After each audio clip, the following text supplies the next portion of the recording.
¿Puedo beber? Sí, por favor. Sí, por favor. Salud. ¿Estamos?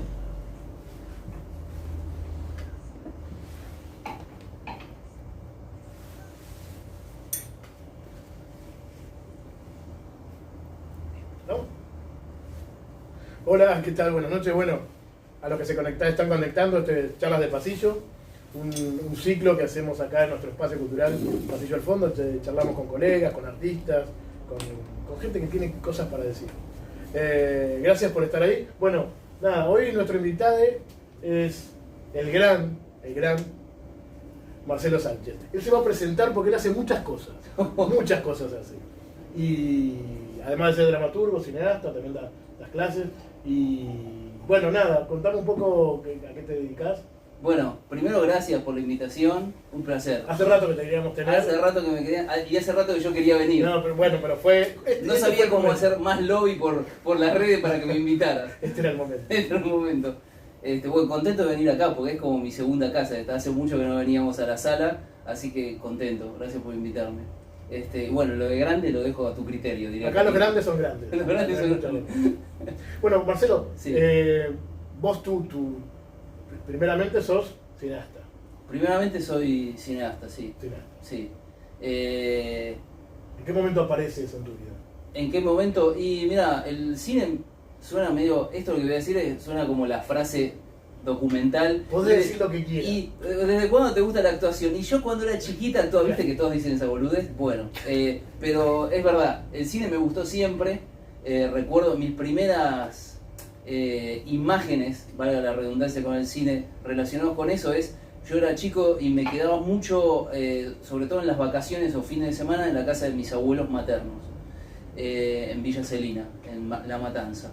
Y recuerdo tener 7, 8, 9 años, mi abuelo compraba el Diario Popular y yo siempre que lo compraba marcaba qué películas daban a la noche y después miraba en la tele blanco y negro que tenía mi abuelo en ese tiempo y miraba mucho cine italiano, y bueno, desde ahí empezó mi amor al cine. Cuando ya entré a preadolescencia, adolescencia, en algún momento lo empecé a ver como, y esto en un futuro podría llegar a ser algo que estudiara, por ejemplo.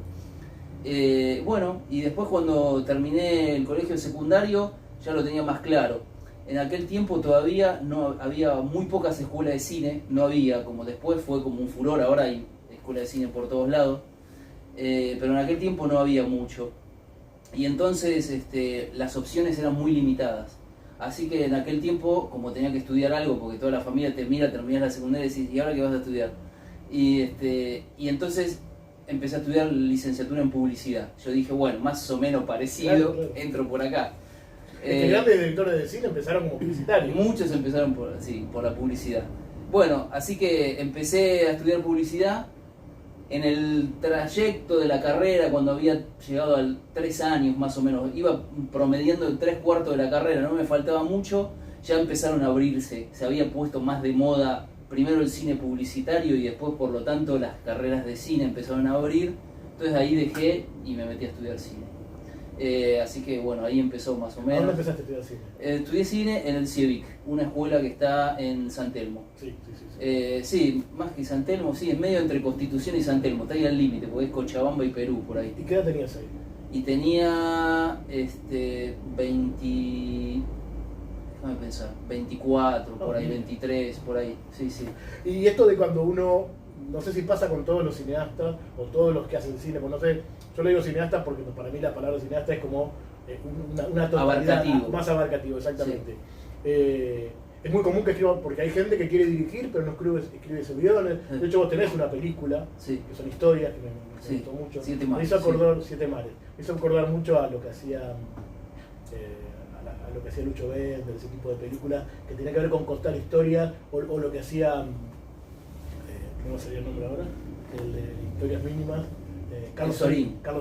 Digo, a mí me encanta esto de contar historias pequeñas pero con mucho peso. Sí. Vos paralelamente a que estudiás también tiene que haber seguramente una materia que era guión. Sí, teníamos guión, sí. Lo de la escritura fue dándose también, así. Siempre me gustó escribir, también antes de estudiar cine escribía cosas, pequeños cuentos o pequeñas historias, situaciones. No llegaban a ser una historia con principio, nudo y desenlace, digamos. Era como una especie, como una instantánea, como le digo yo, una situación. Eso me gustaba escribir mucho. De hecho, Siete Mares, más o menos, tiene algo que ver. Son como pequeños retratos de situaciones, de vínculos en este caso. Y eso siempre me gustó. Como te decía, de chico miraba mucho cine italiano, así que la cosa neorrealista de personajes siempre me interesó mucho. Me gusta el género también, digamos, me gusta una película, el género de terror y demás, pero a la hora de escribir me siento muy identificado con el desarrollo de personajes. Me gustan mucho los personajes. Siempre hay una dicotomía, una falsa dicotomía en que está primero la historia, si la historia y después los personajes, o primero los personajes y después la historia. Yo cuando doy guión digo, están las dos maneras de pensar un proyecto. Digo, si uno viene al cine hollywoodense, tiene más peso la historia que los personajes. Los personajes son más bien trazo grueso y cumplen una función para que la historia funcione. Pero además vos también tenés que agregarle lo que tiene que ver con lo que querés contar desde la mirada, desde la cámara. Como un director de teatro tiene una mirada de la puesta, vos tenés una mirada que tiene que ver con cosas que imposible que yo pueda hacer una película como director, porque no se me ocurre esto de cortar de momentos. Para mí sí, se maneja de otra manera, digo, sí, claro. Pero tiene ese momento, que la puesta en escena de lo que sería una obra de teatro, vos lo tenés también desde la mirada de la cámara, cómo lo querés contar. Los cuadros y la fotografía y un montón de cosas más también, que tal vez cuando estás escribiendo un guión, pensás en eso también como un dramaturgo, porque vamos a ver después a tu parte de dramaturgia, también vamos a llegar, que es sumamente importante en Chachari. Vos cuando estabas escribiendo un guión, ¿pensabas ya también en cómo lo ibas a grabar? Sí, yo visualizo mucho, más allá de que el guión, lo que esté escribiendo, lo vaya a dirigir yo u otra persona. Lo visualizo. De hecho, aprendí con el tiempo, con el transcurso de la escritura, a no ser tan específico en los guiones, porque a veces, si lo voy a dirigir yo, ya sé más o menos cómo lo voy a hacer. Y si lo va a dirigir otro, tengo que dejarle un margen para su propia mirada desde como director. Porque antes daba mucho detalle. Y vemos al personaje que entra en plano general. Y pará, viste, no seas tan específico. Pero porque lo visualizo mucho cuando voy escribiendo. Pero nada, después, si... Para mí la puesta de cámara después como director es casi... ¿Cómo explicártelo? Diría que la historia o lo que le pasa a los personajes o el clima de esa escena casi que me determina, casi que me obliga, entre comillas, a con qué plano voy a contarlo. No es que, a ver, qué loco voy a hacer, dónde voy a hacer, qué puesta en escena voy a hacer para eso. Casi que la situación me pide determinados planos. Marcelo, cuando esto del cine a vos te llevó también, en un momento de cine te llevó a vivir a México. Me llevó a vivir a México, sí. Eso es una experiencia alucinante, sí. Es como, de las varias bisagras en mi vida que tengo, esa quizás es una de las más importantes. En México yo viví casi 2 años en 2 etapas diferentes. La primera fue como la segunda parte de 2014 y principio de 2015. Fue de casualidad. Al día de hoy que me siguen preguntando, y tengo una pseudo anécdota que es, no sé quién mandó mi currículum, si yo lo mandé o alguien que yo no conozco mandó mi currículum en una escuela de cine de Morelia, que es la ciudad donde yo viví, la capital del estado de Michoacán. Que tiene un festival de cine además. Tiene uno de los festivales latinoamericanos y del mundo más importantes, te diría. Sí, yo tuve la suerte de estar ahí en 2 festivales, 2 estuve. 3, perdón. En un momento a principios del 2014 me llega un mail de una escuela de cine, que yo pensé que era de acá, invitándome a dar clases, que le habían llegado mi currículum, le había parecido interesante mi historia como profesional y me proponían invitarme. Cuando leo, era México. En ese momento estaba... Buscate la calle México, ¿qué escuela de México, cine? ¿qué escuela En la calle México. ¿Qué sé yo?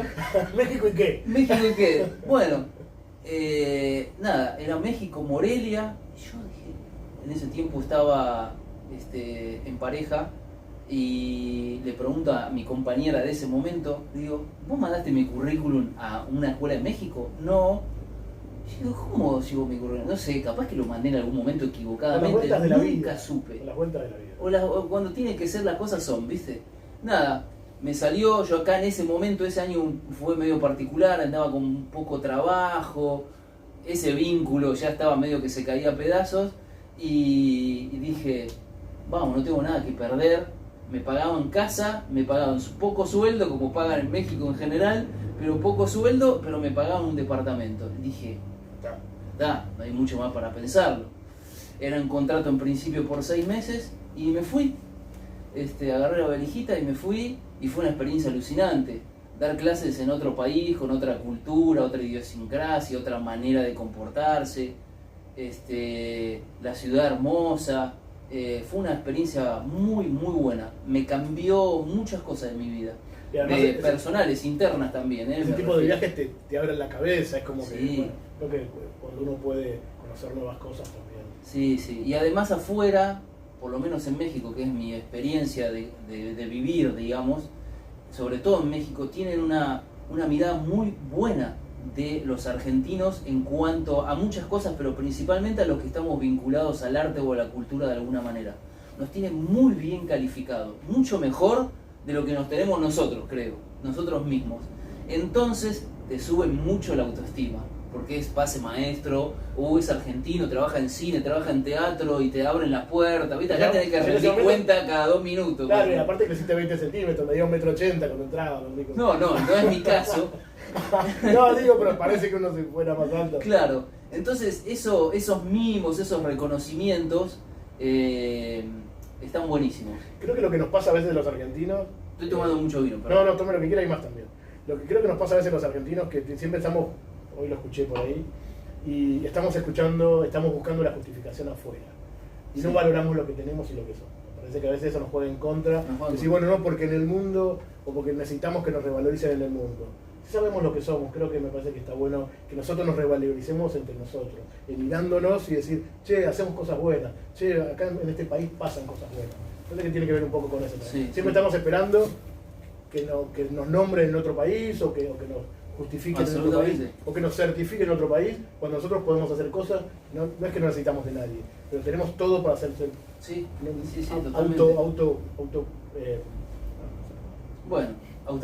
autoabastecernos y autogestivo. Autogestivo. Esa era la palabra. Sí.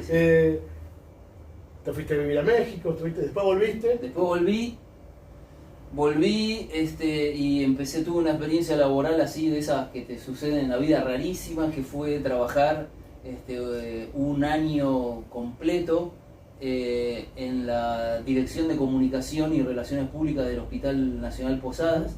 Fue una experiencia también muy enriquecedora para mi vida.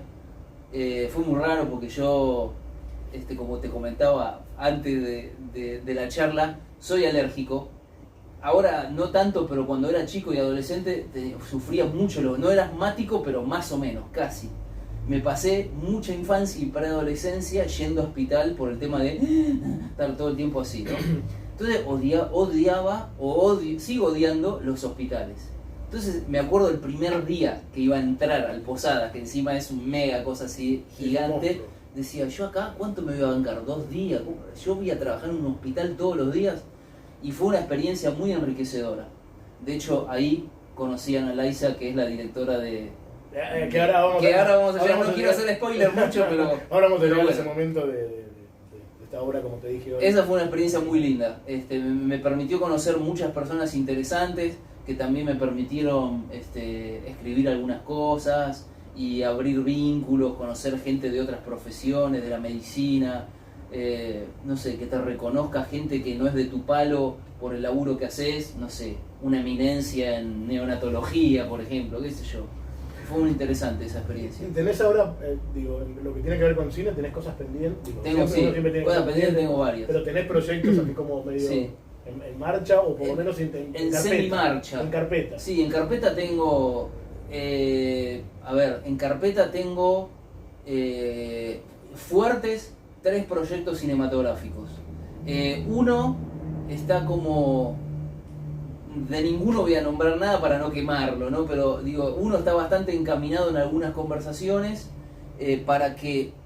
No lo voy a dirigir yo, es un guión que yo escribí que tenía ganas de hacer en México, pero me cantaron retruco y me dijeron, ¿y si yo la voy a dirigir a Buenos Aires? Es un buen conocido, director, productor, bastante importante de Morelia, que le gustó mucho el guión, y entonces en principio podría llegar a ser su tercer largometraje, y para él sería un crecimiento y un desafío venir a dirigir una película a Buenos Aires. Sobre todo con los equipos técnicos que hay en la Argentina, con los profesionales que hay, y hablar de la actuación, pero también desde la producción y desde la técnica. Sí, obvio. Yo quiero comentarte algo, aprovechando este pequeño impasse.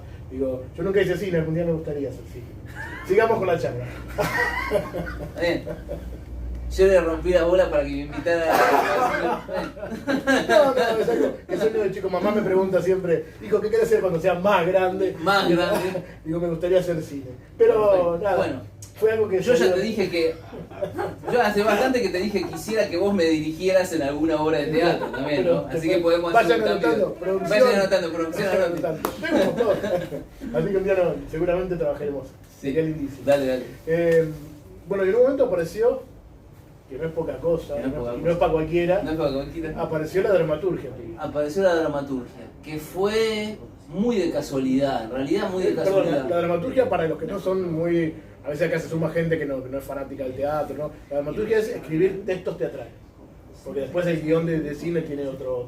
Se escribe de otra manera, lo que es televisión se escribe de otra manera, pero la dramaturgia tiene una técnica especial que es teatro, obra de teatro. Bueno, ¿cómo llego yo al teatro? ¿Cómo llego a la dramaturgia? Medio de caradura, vamos a decir la verdad. Las mejores cosas suelen suceder así. Las mejores cosas suelen suceder así. De hecho, debo tener 3 obras de teatro escritas. Y la única que se hizo es esta en cuestión, que supongo que empezaremos a hablar de eso ahora. La primera experiencia que tuve de escribir teatro había sido una adaptación. Yo soy fan, me gusta mucho Edgar Allan Poe, entre otros, ¿no? Pero Poe es como palabras mayores. De hecho, poco conocidas pero tiene algunas obras de teatro. Hay un cuento que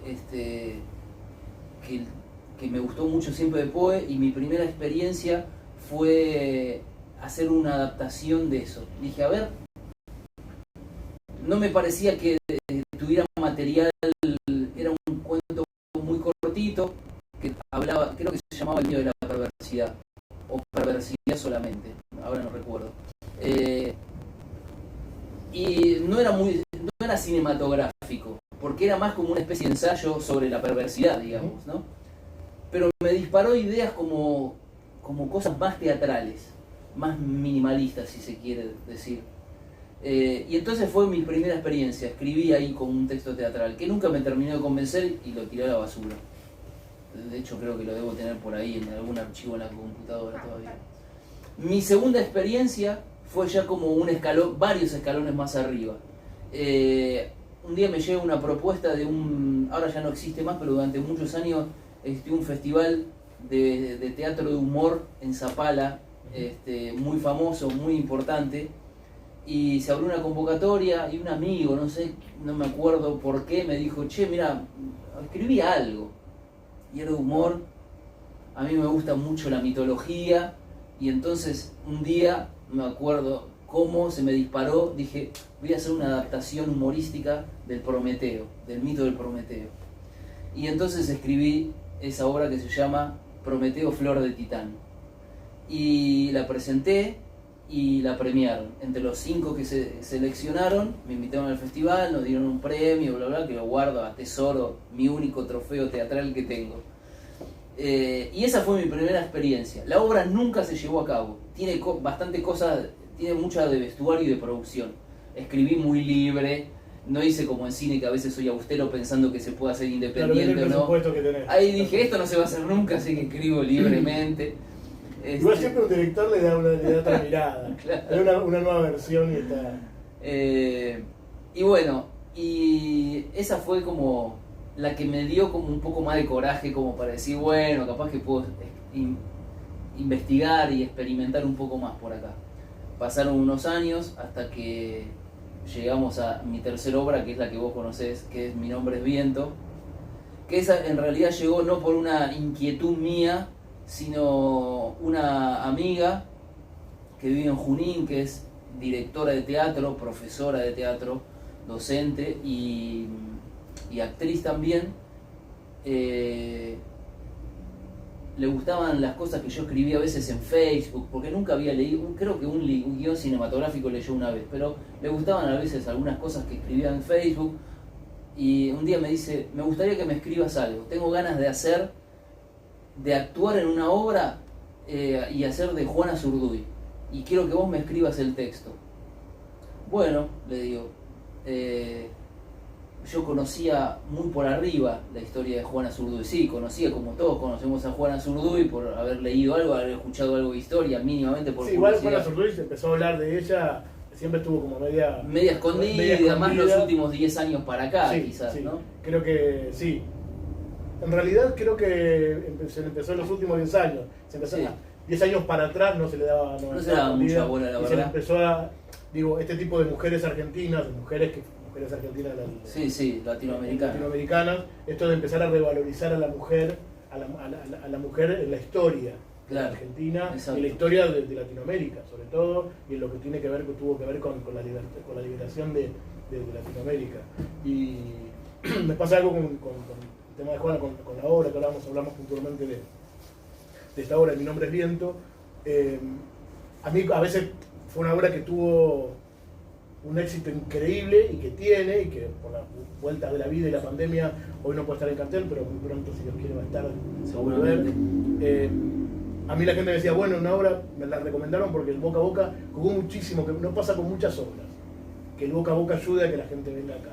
O sea, más allá porque uno es teatro independiente, uno trata de mover la publicidad como puede y dentro del presupuesto que tiene, pero pasó eso. Entonces pasó que la gente me decía, bueno, una obra la quiero ver. Digo, siempre les recomiendo que googleen a Juana Zurduy. Primero, sepan de la vida de ella, y cuando van a ver la obra les va a volar la cabeza, porque creo que ahí cierra todo. Una cosa es la historia y otra cosa es la obra. Son las dos cosas, pero vos necesitas ver, es como ver la receta de un postre y después probarlo. Acaba de salir una metáfora. Anoten, por favor, ahí. Anoten, por favor, ahí. Guárdenlo para la próxima. No, me acaba de salir una metáfora. Es un cartelito para la puerta de entrada del teatro. Sí. Pero... impresionante. Pero creo que es eso. No sé si puedo seguir no puedo estar a tu altura. Voy a repetir y te digo, es como ver la receta de un postre y después probarlo. Fíjate, estudiá a Juana Zurduy y después mira Mi nombre es Viento y te cierra por todos lados, y creo que es el plan perfecto. ¿Empezaste a escribir cuando...? Empecé, bueno, sí, me llama esta amiga, Florencia, me pide que le escriba esa obra, ella se iba a encargar después de buscar un director, de actuarle y demás.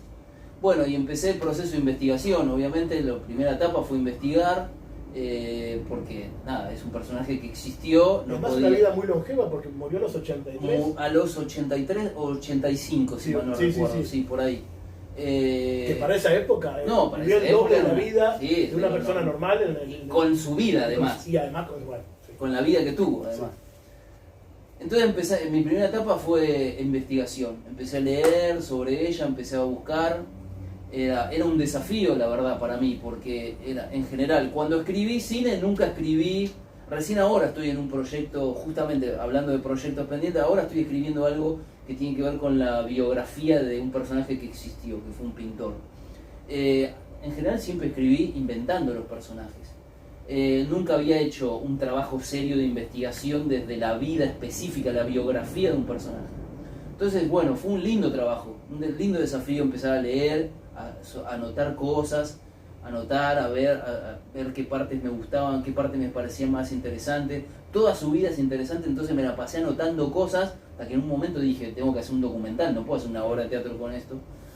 Y bueno, y después vino, antes del proceso de escritura, yo en general soy bastante... no me tomo mucho tiempo, no estoy 5 años escribiendo un guión de cine, yo soy más, tengo la idea, vamos, me siento horas culo, trabajo y lo termino. Después en todo caso me tomo un tiempo para corregirlo, pero no dilato el tiempo. Esa gente que me dice, tuve 4 años escribiendo un guión, ¡buah, mierda! Está bien. Bueno, hay gente que debe ser el mejor guión de tu vida, porque si tardaste 4 años. Hay gente que le lleva años escribir una obra de teatro también, y decir, bueno, porque siempre la estoy corrigiendo, soltala. Digo, escuchá, no sé, Stephen King escribe libros así, tarda de escribir un año y medio, digamos. Sí, todo en cero. Claro. Debe tener enanos que le escriben en la casa. Yo creo que sí, a esta altura puede ser. Entonces, bueno, terminé de la investigación y vino el proceso muy interesante para mí. De decir, bueno, ¿cuál va a ser el enfoque que voy a dar? Porque va a ser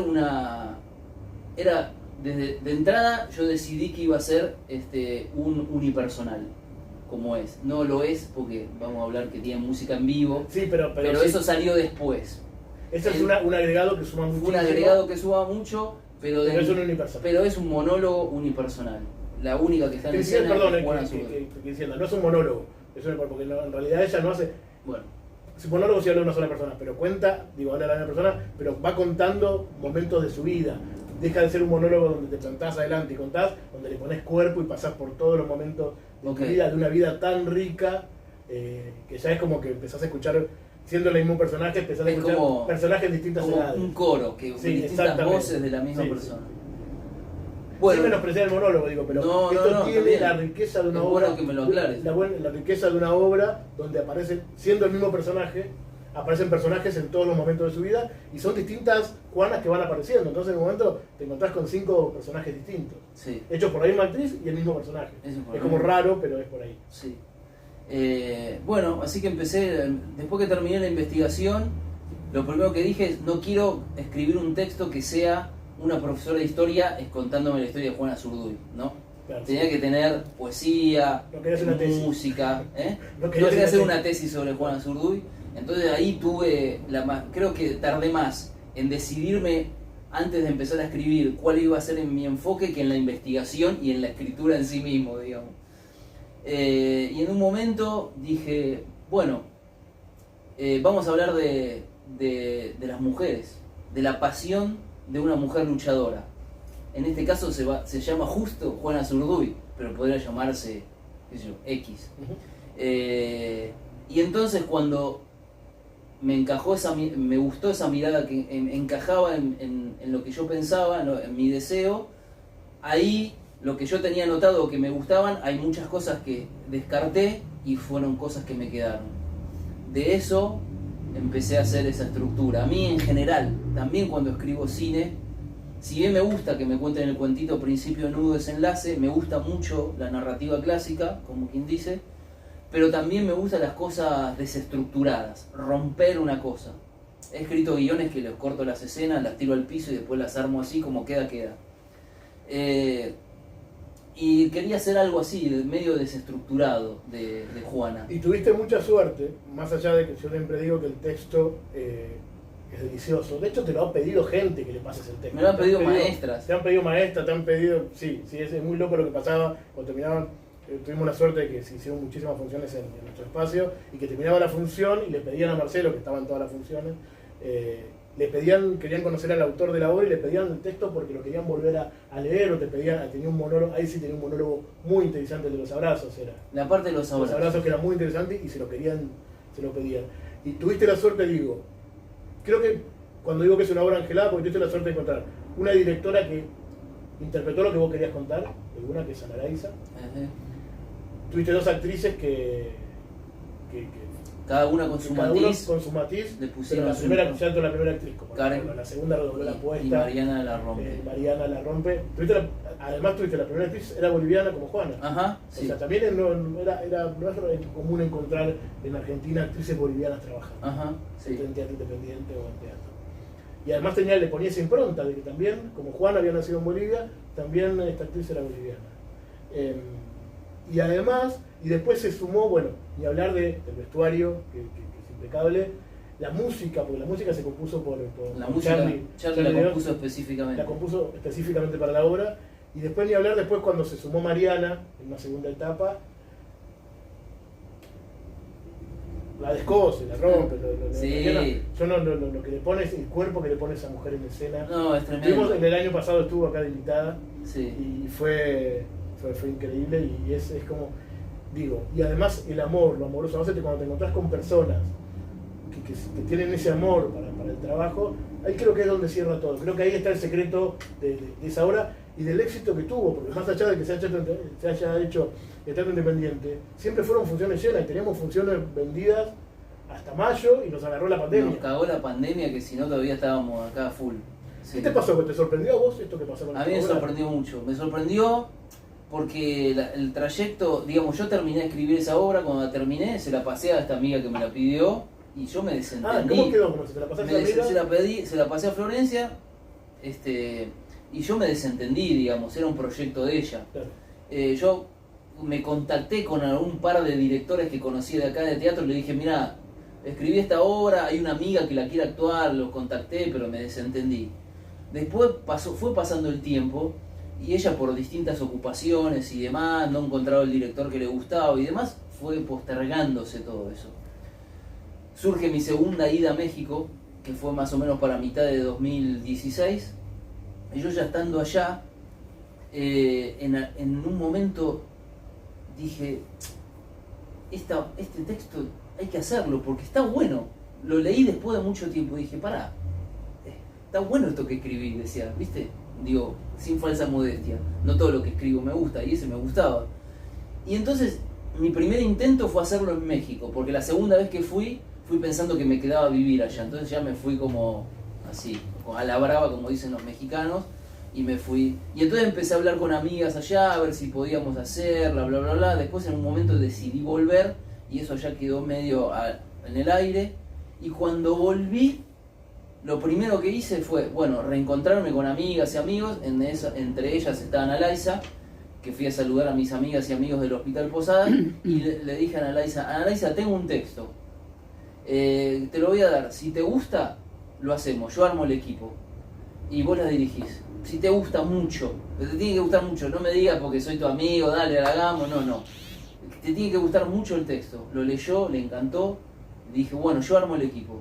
Entonces lo llamé a Charlie, que es un amigo músico de hace muchos años, talentoso y amigo y persona generosa y amorosa. No, pero aparte de ese grupo son todos amorosos. Todos eso es lo que cracks, pasa. Todos cracks.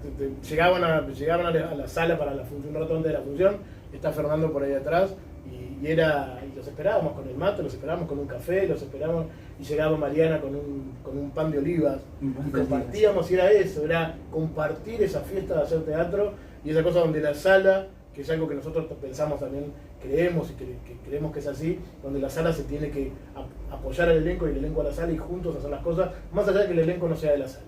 Porque el 90% de las obras de este espacio no son de la sala. Pero nosotros como sala, viene un elenco a hacer obras acá, nosotros los abrazamos, hagámoslo juntos, digo, tiene que ver con eso. No, así nos sentimos, la verdad. Y bueno, el equipo fue, y después lo llamé a Facu, que a Facu lo conocía de cine, de trabajar en publicidad. Facu es un tipo muy generoso, nos hicimos amigos. El vestuarista y el diseñador de la escenografía. Es despojada, pero es increíble. No, Facu es un crack. Facu aparte es una persona, mira, yo a Facu lo conocí en el 2007, 2008, coincidimos yo en aquellos tiempos era jefe de locaciones en cine y publicidad, pero más que nada en publicidad. Coincidimos en una productora y trabajamos juntos, él como vestuarista y yo como jefe de locaciones. Estaba en un proyecto que después, años después, se iba a transformar en lo que fue Siete Mares. Entonces lo conozco a él y le digo, che, mira, Facu, tengo un guión así que en algún momento voy a hacer una película y me gustaría, si vos te interesa hacer el vestuario. Facu me conocía hace un mes. Leyó el guión, me dijo, sí, dale, pero mirá que es independiente, no le voy a pagar a nadie. Sí, dale, me dijo. Bueno, y ahí nos hicimos muy amigos, seguimos, la película se grabó, salió todo bárbaro. Y cuando salió este proyecto no dudé, no es que pensé, a ver a qué vestuarista llamo. Porque además no es porque es amigo, es súper talentoso. Y cuando uno se rodea de talentosos, sigue laburando con esa gente. Entonces lo llamé a Facu y le dije, Facu, tengo este texto. Me dice, ¿lo leyó? Me dice, sí, obvio que lo hago, me dice. Y bueno, así que dije, listo, el músico que yo quería, la directora que quería, el vestuarista que yo quería, listo, ya está. No había mucho más para pensarlo. ¿Qué te pasó? Bueno, esto de la pregunta que te había hecho, que era, ¿qué te pasó con esta obra cuando vos empezaste a ver lo que pasaba? Ya en una segunda etapa, la primera etapa de la obra fue increíble, pero después, sobre todo con el cambio de actriz, digo, se generó como otra energía, sí, empezaron a pasar cosas mágicas. Muchas cosas. En principio yo no soy un hombre de teatro. Ni siquiera vengo del teatro, pero además no soy de ir al teatro, la verdad, digamos. Y entonces era como raro. Primero ver el texto en vivo, transformado en eso que se transformó. Yo cuando lo escribí, con mi ignorancia de teatro, digamos de la dramaturgia teatral, lo había escrito como yo pensaba que se escribía. Tipo, termina una escena, apagón, viene otra escena, apagón, después así. Después Ana fue la que hizo la apuesta. Claro, yo pensaba... La puesta en escena. Cuando escribí dije, pero ¿cómo van a hacer esto para que pase de joven a vieja y en un apagón que se cambie y se maquille claro, y salga, de niña adolescente, claro. Adolescente a vieja, yo dije, bueno, no sé, mujer. problema del que la dirige, decía yo lo escribo así. Eso es increíble lo que se logró. Los primeros amigos de teatro que me leían la obra, yo se la pasé, no sé, a varios gente de teatro de trayectoria, y muchos me decían, me encanta el texto, pero es muy cinematográfico, le falta cosa teatral, ¿no? Entonces, bueno, qué sé yo no sabía, trabajé algunas cosas, pero mucho más no sabía cómo ajustarlo. Para mí cerraba así como estaba, y dije, bueno, y después fue un trabajo con Ana Laisa, y entre Facundo también, porque viste que el paso entre vieja y joven es solo que se levanta el puño. Esos momentos son increíbles. Eso fue un trabajo entre Facundo y Ana Laisa que yo dije, somos unos cracks, porque la verdad que a mí no se me hubiera ocurrido nunca eso. Sí, eso sí, es increíble. De ser un poncho que te abriga a ser un poncho de guerrera. Esos momentos son increíbles.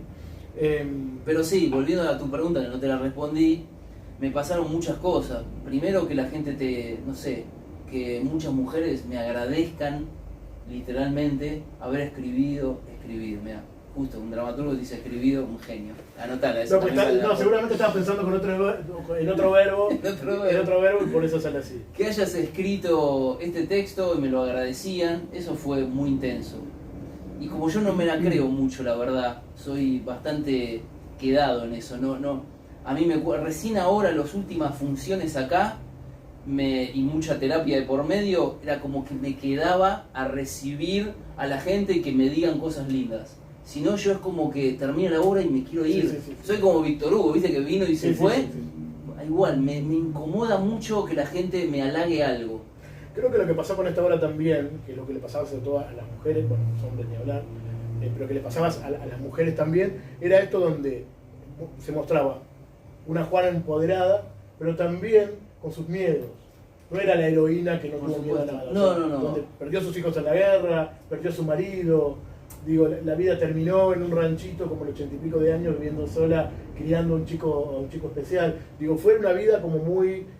y la pobreza absoluta. Sí. Digo, no era la heroína que salió y se la reconoció muchos años después. Muchísimo después. O sea, cuando ella se murió se pensó que ella había hecho lo que había podido y nada más. Sin saber todo lo que había hecho y sobre todo lo que había hecho por las mujeres. Ajá. Digo, son esas empoderadas donde uno busca ahora, pero si uno va a la historia, no solo argentina, sino latinoamericana y también mundial, pero vamos a lo latinoamericana, que es lo que nos compete a nosotros. Empieza a buscar atrás esas mujeres que fueron parte, como hoy tener en Puerto Madero, tenés todos con nombres y calles de mujeres, pero son todas mujeres que algo hicieron por Sí, tal cual. Bueno, a eso me refería cuando te decía que mi idea era hablar de la pasión de una mujer, y por eso están todos esos matices, por eso me interesaba hablar de los amantes de Juana, no solo de su marido, no solo de Juana como guerrera, como madre, con todas sus contradicciones, como cualquier ser humano. La estampita de Juana con su chaqueta es una parte que tenía que estar en la obra, tiene que estar. Pero después me interesaba todas sus contradicciones. Y yo creo, vos que sos un admirador, un observador yo la vi 25 veces a la vez. Ajeno a esto, por supuesto, lo dirás, lo podrás decir. Mi idea fue no ocultar las contradicciones de un ser humano, digo, ponerlas ahí, con sus virtudes y sus contradicciones. Creo que eso es lo que al final de la obra, creo que eso es lo que revaloriza más el personaje, por eso la gente se emociona muchísimo con esa obra.